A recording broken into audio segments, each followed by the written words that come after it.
Welcome to heart with Salman. दिल की बातें दिल से। दिल नहीं धड़केगा तो दिमाग नहीं चलेगा, दिमाग नहीं चलेगा तो शरीर नहीं चलेगा। That's why it's purely heart to heart. इसको मैं एपिसोड नहीं कहूँगा, मैं इसको कहूँगा आज की याद। जब सोचा था heart to heart with Salman के बारे में, ये नहीं पता था कि उसकी शुरुआत उस देवी, उस हस्ती और बहुत से और नाम उनके लिए हैं। बट सिर्फ मैं आज कहना चाहूँगा आशा ताई। कहते हैं ना, ये खुशनसीबी नसीब वालों की होती है, और मैं डेफिनेटली आज ये यकीन मानता हूँ कि रब ने जो लिखा है रब ही जाने, और दिल की बातें सिर्फ दिल जाने। तो आइए ये सफ़र heart to heart with Salman का शुरू करते हैं उनके साथ। अगर वो नहीं होती तो आज की दुनिया में संगीत नहीं होता।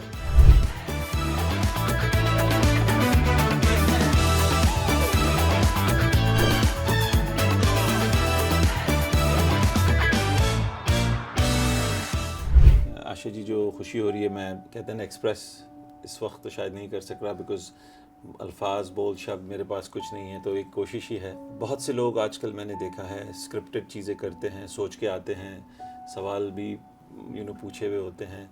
तो सिर्फ यहाँ दिल की बातें होंगी। मेरी अपनी दिल की बात बोल रही हूँ। एज ए सिंगर, एक माँ हूँ, औरत हूँ, तो मुझे दुनिया का काफ़ी तजुर्बा है।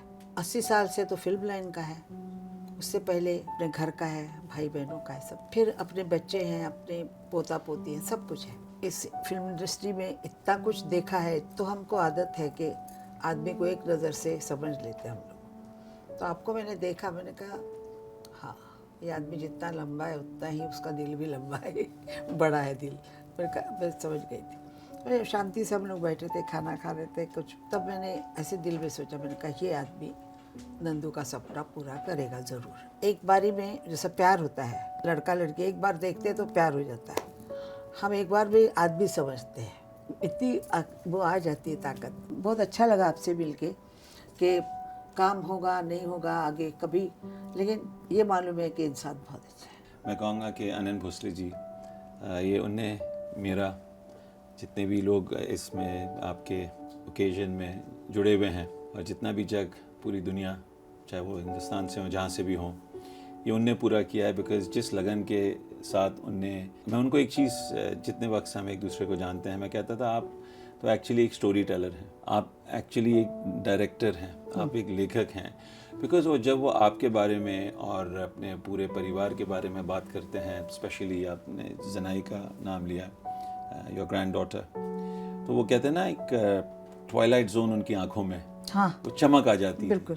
और वही जो आपने बात की कि आई थिंक कोई भी पिता के लिए, एक बाप के लिए, फॉर अ फादर, बेटी बहुत ख़ास वैसे ही होती है, चाहे उनके लिए जनाई हो, मेरे लिए मेरी बेटियां हों। Asha ji, heart to heart पे वापस आते हैं। 90 साल कहते हुए डर लगता है और सोचते हुए उससे ज़्यादा। बट आपके साथ जब भी मुलाकात होती है और बैठते हैं, एक यकीन बार बार आता है, आप खुश रहने की, आप सच्चाई की वो देवी हैं, वरना यहाँ तक पहुँचना बहुत मुश्किल है। एज इज़ अ नंबर, और वो आप उसकी जीती जागती एक मिसाल हैं। और यही चीज़ आशा जी कमी है लोगों में। आई थिंक वो अपने कला से, अपने फ़न से, अपने हुनर से और अपने आप से सच्चे नहीं रहे। आई थिंक प्रॉब्लम वहाँ हो रही है। वहाँ होती है। आज अगर लड़ाई भी हो रही है बहुत सी जगहों पे, वो इसलिए कि लोग अपने अंदर से खुश नहीं हैं। आप खुश नहीं होंगे, आप अपने आप से प्यार नहीं करेंगे, तो आप कैसे उस चीज़ को सामने बांटेंगे किसी के साथ। आशा जी, आपकी 10 साल की उम्र से आपका ये संगीत का सफ़र शुरू है। लता मंगेशकर जी की बहन होना, ये कांस्टेंट प्रेशर रहा था, या आपने प्रेशर कभी आने ही नहीं दिया अपने आप? नहीं, मैंने बहुत जल्दी मेरी शादी हो गई, तो उस वक्त से मैंने सोचा कि अगर दीदी जैसा मैं गाऊंगी, बहनें थी, आवाज़ था एक जैसे, तो मैंने कहा ये आवाज़ अगर मैं इसी में रही तो। मेरे को एक बार दीदी का रिकॉर्ड सुन के मुझे बुलाया, तो आशा पिक्चर का नाम था, तो मुझे बुलाया, उन्होंने कहा आपका वो गाना बहुत अच्छा है इस पिक्चर का, आशा का। मैंने कहा मैंने नहीं गाया, मेरी दीदी ने गाया हुआ है, और आप अगर मुझे वो समझ के बुला रहे हैं तो गलती है आपकी। तो उन्होंने कहा हाँ ठीक है ठीक है। तो मैंने सोच लिया कि दीदी जैसा नहीं होना है, मुझे आशा भोसले बोल के बुलाना चाहिए, अपनी आइडेंटिटी, मुझे आइडेंटिटी चाहिए। तो इसलिए मैंने अपना गाना पूरा चेंज कर दिया, वेस्टर्न स्टाइल का आवाज़ लगाना, ये करना। एल्विस को, कैथरीन वेलेंटिना को, ऐसे सुन सुन के गाने मैंने अपनी आवाज़ को ट्रेन थोड़ा सा अलग कर दिया। कोई वेस्टर्न आर्टिस्ट के कॉन्सर्ट्स आपने कभी खुद अब जाके कभी कोई देखे या कभी किसी को देखना चाहा, कुछ ऐसा? हाँ, मैंने बाद में देखा। अच्छा। लेकिन मेरा जब नाम हुआ और प्रोग्राम करने लग गई तब लास वेगास में, अमेरिका में वैसे देखा मैंने, पर उससे पहले गा रही थी। कौन सा आर्टिस्ट अगर मैं आपसे पूछूं? नाम मुझे इतना याद नहीं रहता और इंग्लिश तो रात बिल्कुल ही याद नहीं रहती। लेकिन मैंने एल्विस प्रेस्ली को पहले rock round the clock picture में बिल हेली इन अमीनाडिका yes, yes. और कैथरीन वेलेंटिना को मैंने आवाज़ लगाने की कोशिश की, जैसे हम सीधा गाते हैं, हम क्लासिकल सिंगर हैं, ला ला ला ला ला ला ला ला ला, वो क्या करती थी, ला ला ला Heavy.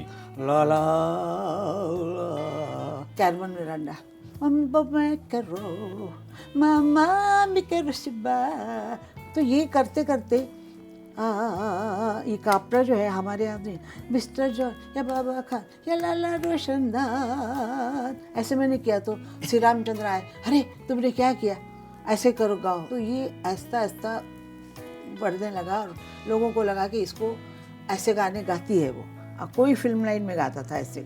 तो फिर R.D. बर्मन आने के बाद तो उसने बहुत ही ज़्यादा वेस्टर्न मुझे करा दिया, मुझे वेस्टर्न गाने बनाए उसने।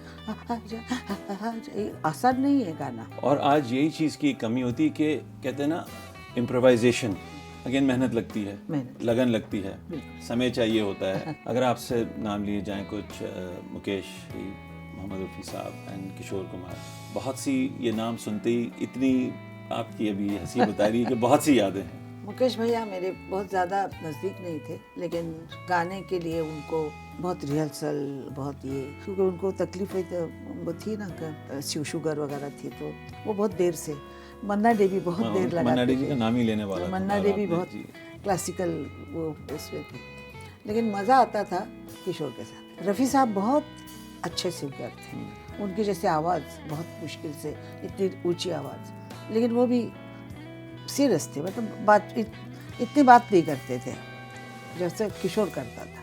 किशोर सामने आते, आशा मैंने जारी तुम्हारे मन की भाषा, तो क्या करने वाली है अब, तो क्या गाने वाली है, अब मैं कुछ ताने वाली लूँ तो बोलते थे बिस्कुट खाएगी, थक गई होगी, ऐसे हंसाते रहते थे पूरा दिन हमको, तो और गाना भी गाते थे और हंसाते भी थे, तो मज़ा आता था। पूरा दिन बैठना होता था कि आप बताइए 10 बजे से लेकर रात के 12 बजे तक हम लोग साथ में हैं, गाना गा रहे हैं, बहुत बोरिंग होगा ना कोई ऐसा बैठा रहेगा। तो किशोर दा के साथ बहुत मज़ा आता था गाने में। अगर संगीत से थोड़ा मैं हटूँ, अब 60s 70s I think even 80s का शायद कुछ हद तक, मे बी 90s का, वो जो जिनको एक कैटेगरी विलेन की कहते हैं, वो अब नहीं रही, बिकॉज आई थिंक वो कैरेक्टर्स बहुत अपने टाइम के, चाहे आप स्ट्रॉन्ग होते थे, जैसे प्राण, प्रेम चोपड़ा जी, अजीत, हर एक फिल्म में वो कहते हैं ना, एक जैसे कॉमेडियन का केशव मुखर्जी,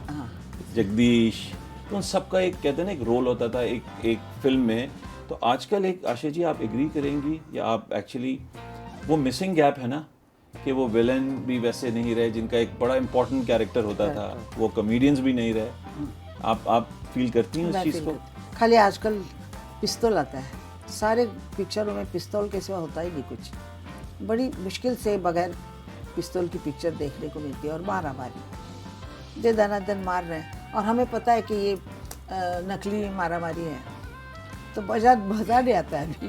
और पहले ये भी नहीं था, अगर आप संजीव कुमार साहब को देखें, बहुत अच्छे कलाकार, बहुत अच्छे एक्टर, बहुत अच्छे हीरो, तो वो वाले नहीं थे कि अगर आपकी बॉडी एक वो कहते हैं ना, 6 पैक होगी, 12 पैक होगी, कलर जैसे आज भी वो, अगर आप हॉलीवुड बोलें, वहाँ जो आर्टिस्ट हैं वो अपने टैलेंट पे हैं। मैं ये नहीं कह रहा कि हिंदुस्तान में या यहाँ की फिल्म इंडस्ट्री में नहीं है, बट वो रियलिज्म आई थिंक थोड़ा कम हो गया है। हाँ। कि फिजिक, बॉडी डजंट मैटर, आपकी उम्र कितनी हो, मगर फिजिकली आपको जवान देखना चाहिए, चाहे आप जवान हो या ना हो।